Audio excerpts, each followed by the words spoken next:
Naman siya gagawing fillet. In Philippines, baby, we eat like this, so it's like this. Remove pa fillet, It will remove. stuck into your soul, into your neck. It will stuck to my soul. It will stuck to your neck. Here. You cannot breathe. What? Overacting naman, what you cannot breathe. Too much Filipino people now, you cannot breathe. Like this, so we eating like this. You just have to be aware of the bones. Or I don't know how do you call this one. Lahat na lang dito, pinipili kahit dilis eh. Even this small fish, pili pa. No, sorry. No worries. Tapos Ginoo ka, damo man trabahoon para isang pirasong isda eh. Ipipili pa.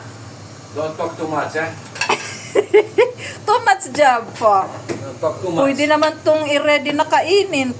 Hiwa-hiwalay pa yung tinik sa laman. Even the dog not allowed to eat this one, dangerous. My God. Mga pusa nga sa Pilipinas eh. Oh, Ginoo. Let's wash our hand, guys. Guys, so isang pirasong isda i-fillet pa. I will remove pa all of this kaliskis. No, this skin that's okay, good. But the Gagawa lang bones, siya. only the bones. Magagawa lang siya ng soup, ihiwalay pa yung Bones. tinik saka sa ano. Saka The yung bones, remove the bones. the bones.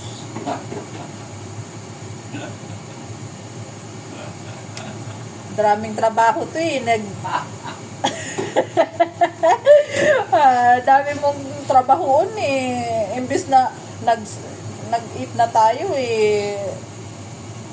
Gagawa lang ng soup pag ganto-ganto pa. In Philippines, we eat directly like this oh. Like this oh, we eat directly this one oh. They love to eat this one oh. Look the tail. The tail, but they're not the bone. You Not eat the the bones bones. in Philippines. When we fry sometimes. Not here in Philippines, make it. Para It's naman not kasi here. dito sa Greece, parang gusto lunok agad, hindi na Not magmuya. here. Don't apply your Philippine style here. Here, ready the water. When you go to Philippines, How much water you want? when Make you it. when you go to Philippines, don't apply your Greek style there, ah.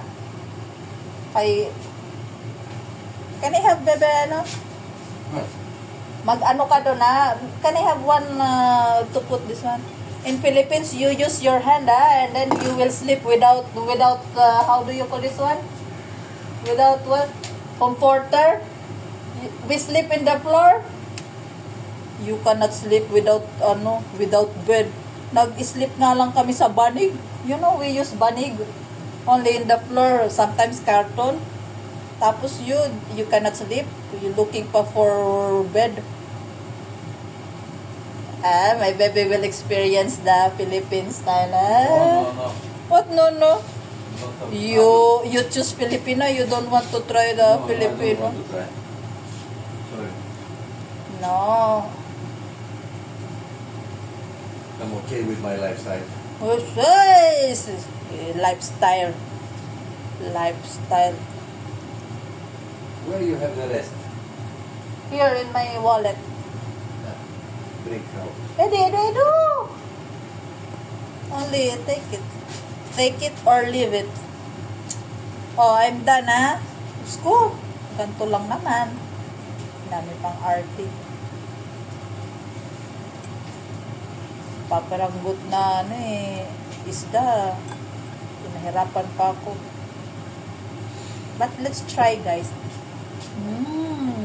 So nice. When you have it, make it Like this, so we eat in Philippines. Like this. make it small pieces with your hands. Tumat na utos. Huh? What is it? That's like this. Yeah, but now, later. What I will small put- pieces is better like Like, this. no, like this, but not now. Let it a little bit cook the veggies. Like this we eat.